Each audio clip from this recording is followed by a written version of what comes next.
Good morning. मैं शैलेश कुमार मिश्रा आपका जो है चंद्रभान सिंह इंटर कॉलेज इटवारा गौर बस्ती ऑनलाइन क्लासेज में आप सभी लोग का स्वागत करता हूं। मैं आपको क्लास 11th का फिजिक्स का वीडियो बना रहा हूं, जिसमें आपको पार्ट सेकेंड, फर्स्ट पार्ट और सेकंड पार्ट दो खंड होते हैं फिजिक्स में, का खंड और खा खंड। तो हम खा खंड यानी पार्ट 2 लेकर आए हैं। ये पहला वीडियो है। सभी लोग अपने घर पर आराम से बैठकर YouTube चैनल पर देखिएगा, या विद्यालय जो आपका लिंक भेजता है उस पर देखिएगा, या मेरा खुद का जो है यूट्यूब चैनल जो है Shailesh Mishra CBS inter college डालकर उस पर जो है क्लास 11th डालकर आप देख सकते हैं। ठीक, ये पहला वीडियो बनने जा रहा है आपका। आज से आपका ऑनलाइन क्लास स्टार्ट हो गया। ठीक, तो इसमें सबसे पहला लेसन जो है हम 1 पढ़ेंगे। उस लेसन का नाम है प्रत्यास्था। प्रत्यास्था क्या है? इसको इंग्लिश में बोलते हैं इलास्टिसिटी। तो प्रत्यास्था को समझने से पहले जो है हम क्या पढ़ेंगे? विरूपक बल। यानी इसको समझने से पहले हमको ये चीज जानना जरूरी है कि विरूपक बल होता क्या है। विरूपक बल को इंग्लिश में बोलते हैं डिफॉर्मिंग फोर्स। डिफॉर्मिंग फोर्स होता क्या है? गौर से समझिए इसको। जब हम किसी वस्तु, ये रखा गया है, जब किसी वस्तु पर हम बाह्य बल लगाते हैं, या कोई ये स्प्रिंग है, इस पर हम बाह्य बल लगा रहे हैं, तो इसकी साइज, इसके आकार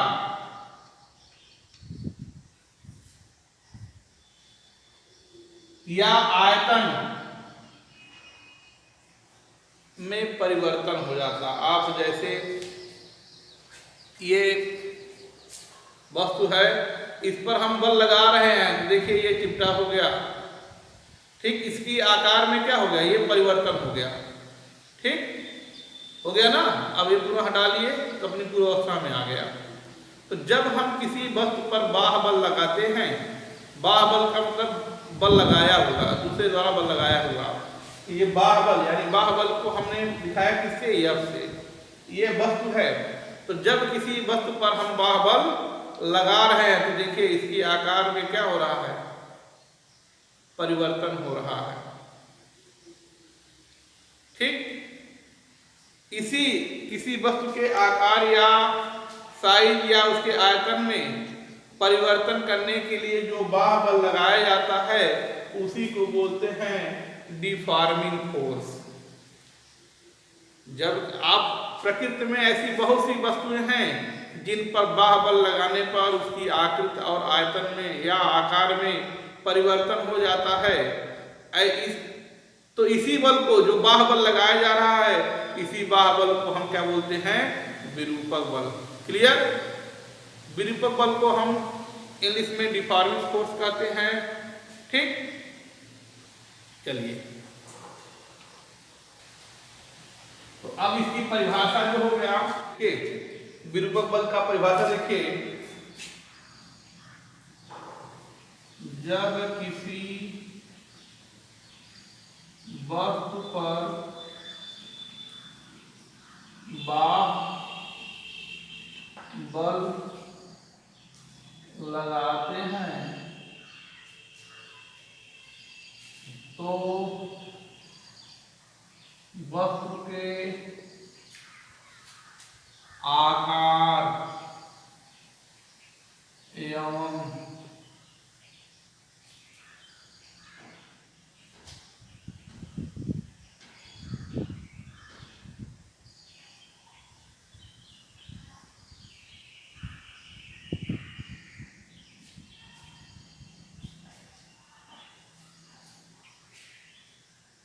आकृति या आयतन में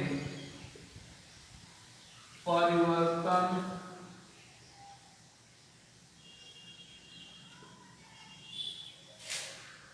हो जाता है। जब किसी वस्तु पर बाह्य बल लगाते हैं तो वस्तु के आकार एवं आकृति या आयतन में परिवर्तन हो जाता है। तो वस्तु के आकार एवं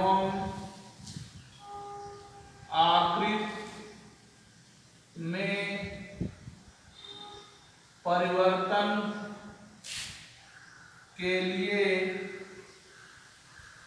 लगाए गए बाह्य बल को ही विरूपक बल कहते हैं।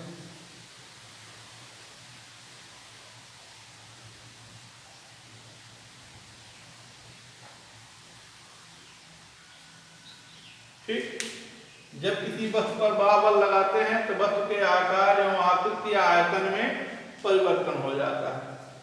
तो वस्तु के आकार एवं आकृति में परिवर्तन के लिए लगाए गए बाह्य बल को ही क्या कहते हैं, हम विरूपक बल कहते हैं। ठीक, तो विरूपक बल आपको समझ में आ गया होगा। विरूपक बल किसे कहते हैं? तो अब आपको समझ में आ गया कि विरूपक बल क्या है, कि इसी बाह्य बल को ही विरूपक बल कहते हैं। आप अपने सिंपल भाषा में कह सकते हैं कि बाह्य बल को ही विरूपक बल कहते हैं।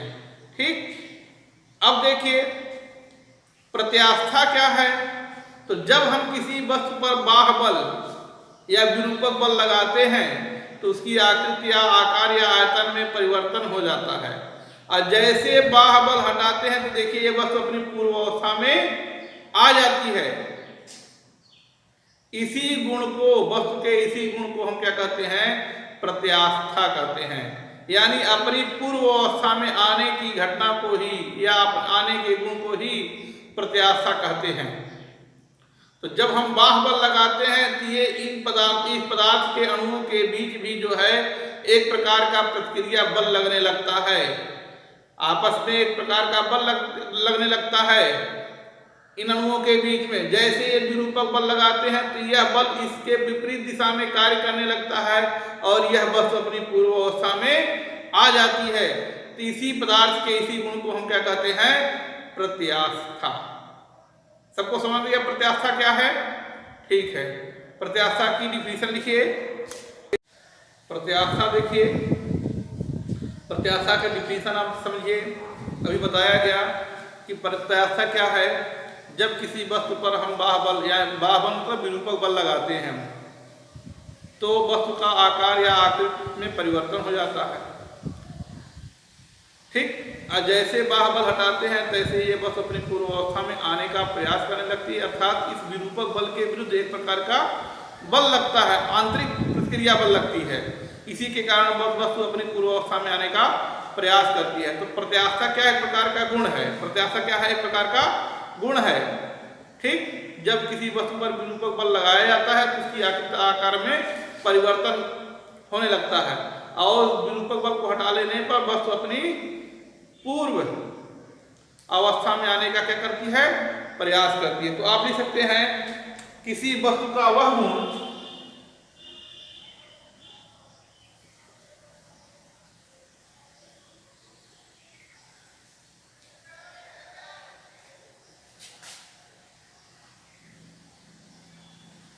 किसी वस्तु का वह गुण जिसके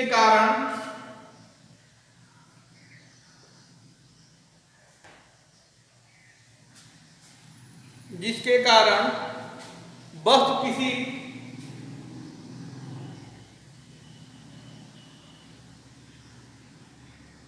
विरूपक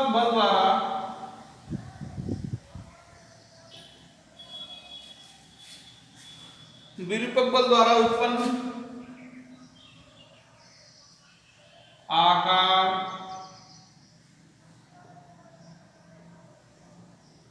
आकृति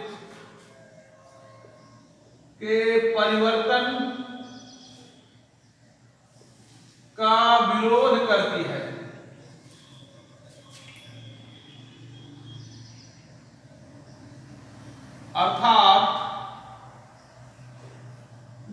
विरूपक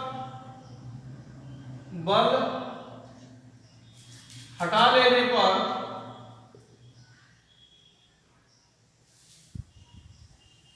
वस्तु अपनी पूर्व अवस्था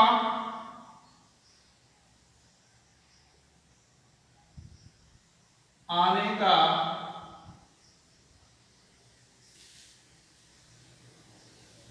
प्रयास करती है। प्रत्यास्था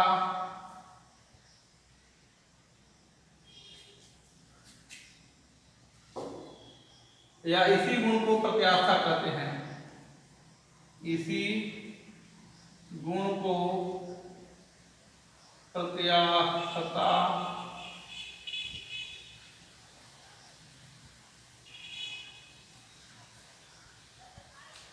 कहते हैं। तो देखिए प्रत्यास्था क्या है? किसी पदार्थ किसी वस्तु का वह गुण जिसके कारण वस्तु किसी विरूपक बल द्वारा उत्पन्न आकार एवं आकृति के परिवर्तन का क्या करती है? विरोध करती है। अर्थात विरूपक बल को यदि हटा लेते हैं तो वह वस्तु अपने पूर्व अवस्था में आने का क्या करती है? प्रयास करती है। इसी गुण को हम क्या कहते हैं? प्रत्यास्था कहते हैं। ठीक, प्रत्यास्था क्लियर हुआ? ठीक, इसको नोट कर लीजिए आप लोग। अब देखिए वस्तुएं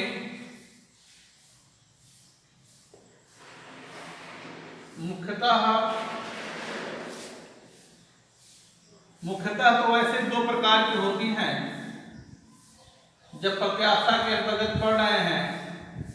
एक तो प्रत्यास्थ और दूसरा अप्रत्यास्थ। लेकिन इसी में एक और पढ़ेंगे दीन पिंड।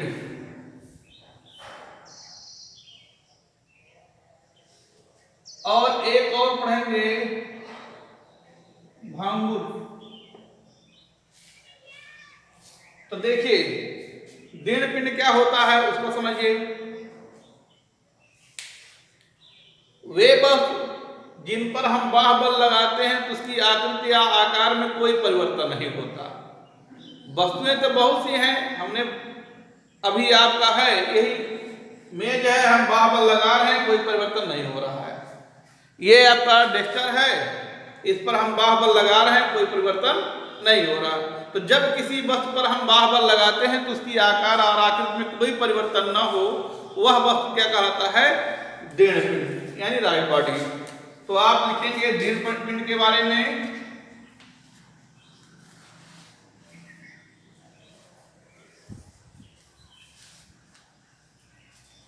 वे वस्तुएं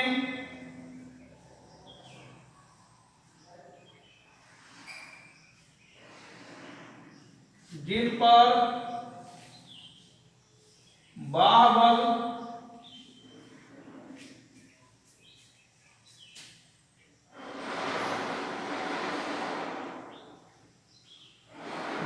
को कह सकते हैं विरूपक बल लगाने पर उसके आकार एवं आकृति में कोई परिवर्तन नहीं होता।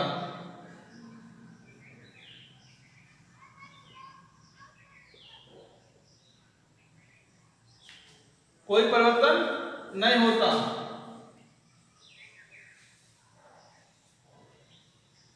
दीन पिंड कहलाते हैं।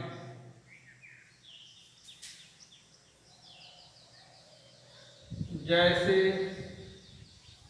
ईंट, मेज, लकड़ी आदि, पत्थर आदि।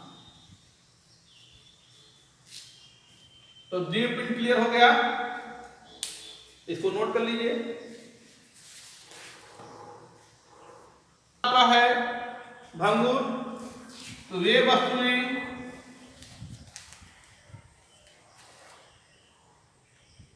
जिन पर विरूपक बल लगाने से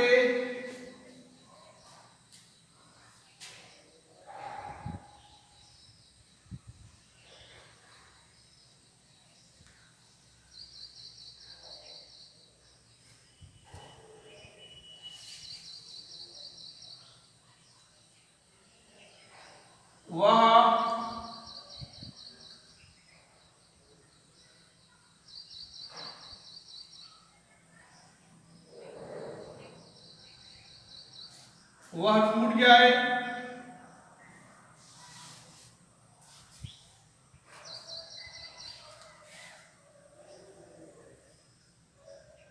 भंगुर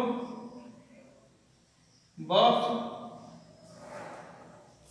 कहलाती है।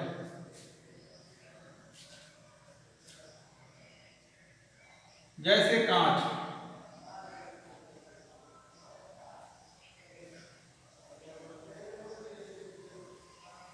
कांच, पेन आदि। ठीक, अब देखिए जो मेन है, अब आपको मेन में आपको यही दो पढ़ना है,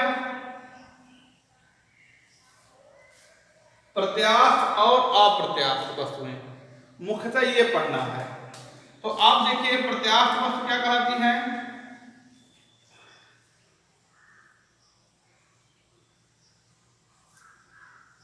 वे वस्तुएं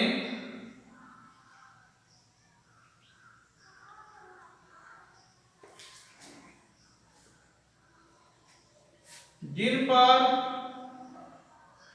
विरूपक बल लगाने पर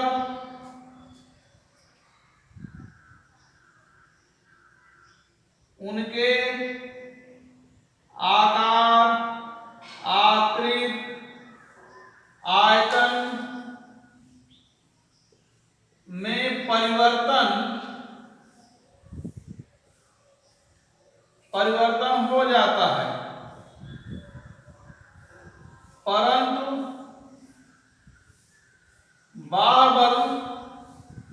विरूपक बल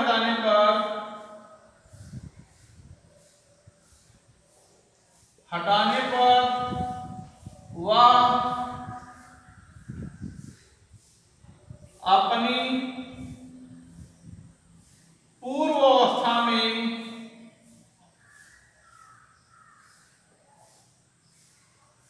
आ जाते हैं।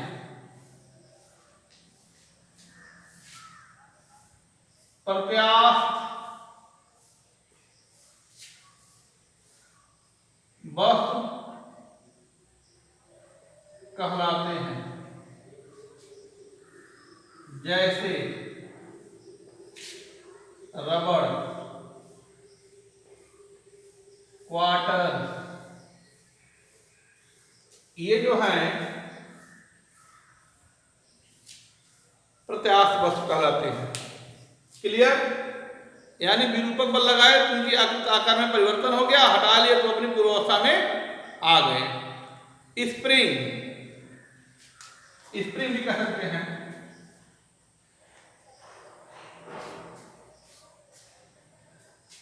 ठीक, अब देखिए अप्रत्यास्थ।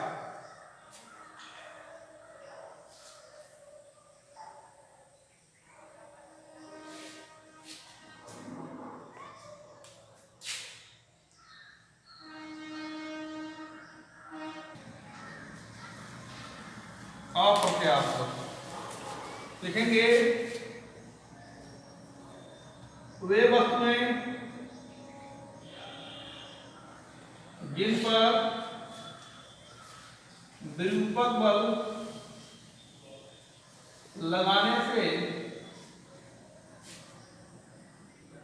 उनके आकार, आकृति, आयतन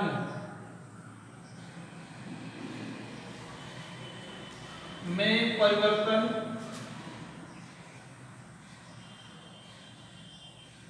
हो जाता है, और विरूपक बल हटा लेने पर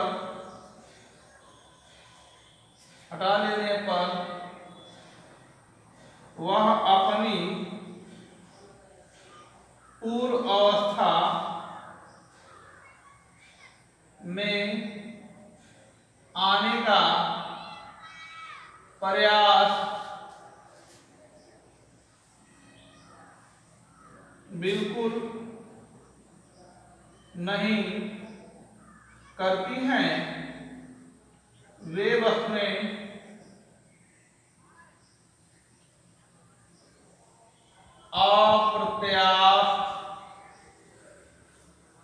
वस्तुएं अप्रत्यास्थ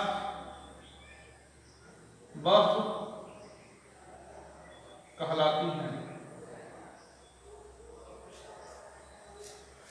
वे वस्तुएं जिन पर विरूपक बल लगाने से उनके आकार, आकृति या आयतन में परिवर्तन हो जाता है और विरूपक बल हटा लेने पर वह अपनी पूर्वावस्था में आने का प्रयास बिल्कुल नहीं करती हैं। वे वस्तुएं अप्रत्यास्थ वस्तु कहलाती हैं। जैसे गीली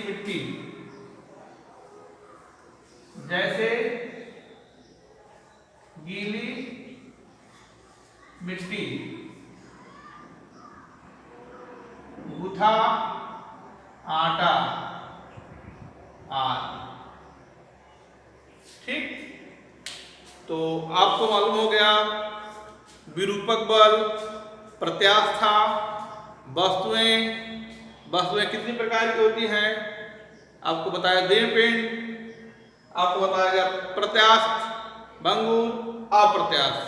ठीक, इसको नोट कर लीजिए, इसका वीडियो बना लीजिए, इसका जो है कॉपी में इसका नोट्स बनाते रहिए और घर पर इसको पढ़ते रहिए। ठीक, इतना ही आज के लिए काफ़ी है। थैंक यू, धन्यवाद।